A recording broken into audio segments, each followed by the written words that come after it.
The rules of accurate thinking are so clear and simple that I often wonder why so few people ever take time to learn the rules, since accurate thinking is the very foundation of all successful achievements. In this visit, I shall give you a working description of the rules of accurate thinking, which all successful people follow. First of all, accurate thinking is based on two simple fundamentals. They are called inductive reasoning and deductive reasoning. Inductive reasoning is used when the necessary facts on which to base your thinking are not available.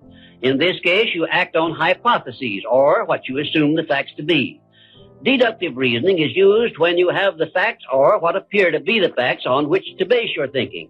The next step in accurate thinking is to separate facts from fiction, or hearsay evidence, and determine whether you are dealing with hypotheses or real facts. When you are sure you have dependable facts on which to base your thinking, you take the second step by separating these facts into two classes. One is important facts, and the other is unimportant facts. When you do this, you may be surprised at the overwhelmingly greater number of unimportant facts you deal with daily than there are important facts. At this point, you are almost sure to want to ask the question, what is an important fact?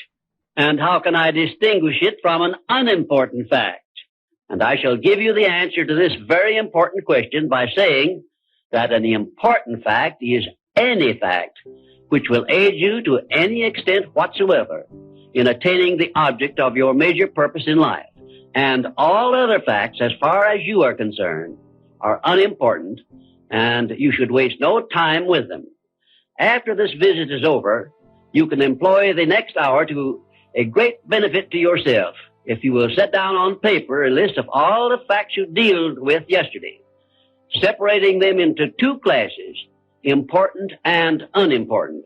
As a matter of fact, you will make a profound discovery regarding accurate thinking if you follow the habit of daily taking inventory of all the facts that claimed your attention during the day, putting them down on paper in two separate columns, one labeled important facts and the other labeled unimportant facts. Now let us turn our attention to the subject of opinions and see to what extent loose, unsound opinions are mistaken for accurate thinking. To start with, let us recognize the truth that most opinions are without value because they are based on bias, prejudice, intolerance, guesswork, hearsay evidence, and out-and-out ignorance. These are harsh words I'm using, and they represent the source of most of the tragedies of life which people meet with unnecessarily. And I would say that of all the tragedies which cause misery and failure, none is more merciless or destructive than those which grow out of the indifference of people who make no attempt to learn how to think accurately. I shall never forget an experience I had with President Woodrow Wilson while I was working for him during World War I. I asked the president what effect he believed World War I would have on civilization, and his reply was brief, but it was a masterpiece which you should remember as long as you live. "I cannot answer your question," said the president, "because I have no facts on which to base an opinion." If you will remember Woodrow Wilson's 15-word speech every time you are about to express an opinion about anything, the chances are that you will soon get out of the habit of expressing or even having opinions not based on something more substantial than biases, prejudices, and emotional feelings, which often serve as fathers to facts. You will learn, if you observe carefully, that the more successful a person is, the less he is inclined to express wild, unjustified opinions about anything. Also, you must have observed already that the drifters who are suffering with frustrations because they recognize they are failures usually have an assortment of opinions on about everything you can imagine. When I hear someone expressing a definite opinion about something of which I have definite reason to believe he knows little or nothing, I think of an experience I had when I stopped a Quaker on the streets of Philadelphia and asked him the time of day. He took out his watch, examined it carefully, and then in a slow, emphatic tone of voice he said, "Well, sir, according to this alleged timepiece, it appears to be approximately 1 minute and 10 seconds past 12 o'clock. I was particularly impressed by the care with which this Quaker identified the source of his information which he was passing on to me. And I often thought afterward how beneficial it would be if all people who express opinions or give out information would take the time to identify the source from which they were able to speak.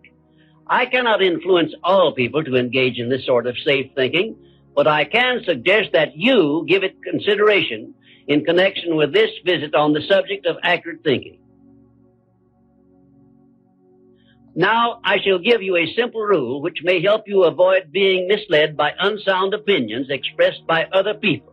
When you hear someone make a statement which your reason cannot accept as being sound, or which you question or should, for safety's sake, question for any reason whatsoever, ask a simple forward question. How do you know? Then stand firm on that question and either force the speaker to identify the source from which he got the information he is endeavoring to pass on as facts, or reject the statement entirely as if it had not been made. And do this no matter who is speaking or what may be his reputation for truth and veracity. Remember, you are given as your richest birthright the privilege of controlling your own thoughts.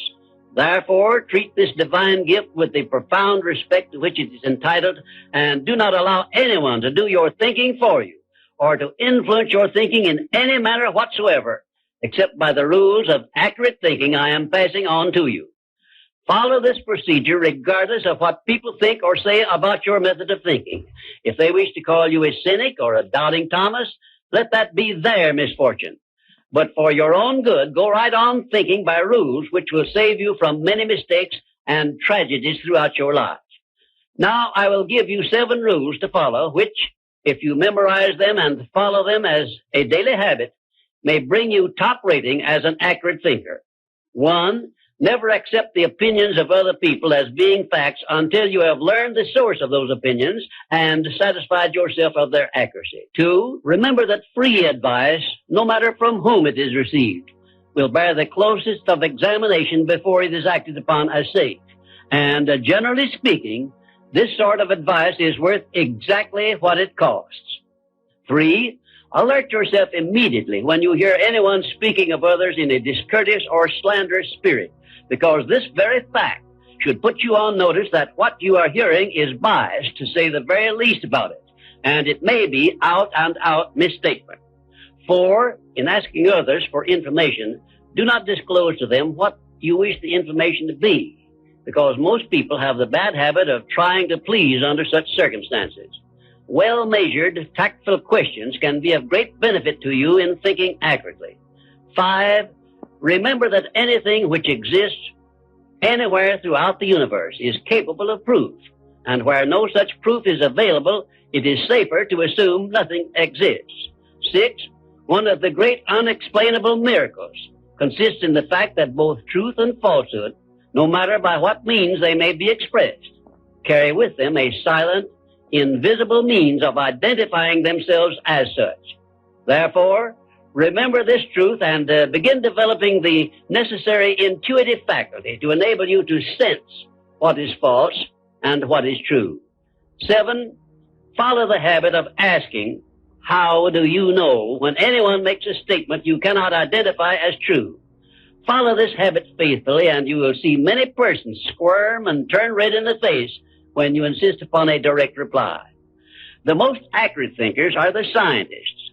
They investigate with open minds and never allow their wishes to become the fathers of facts, but deal with each fact as it is, not as they would like it to be.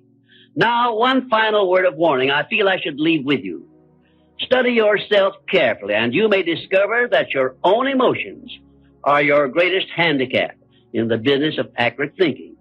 It is easy for you to believe that which you wish to believe, and unfortunately, that is precisely what most people do.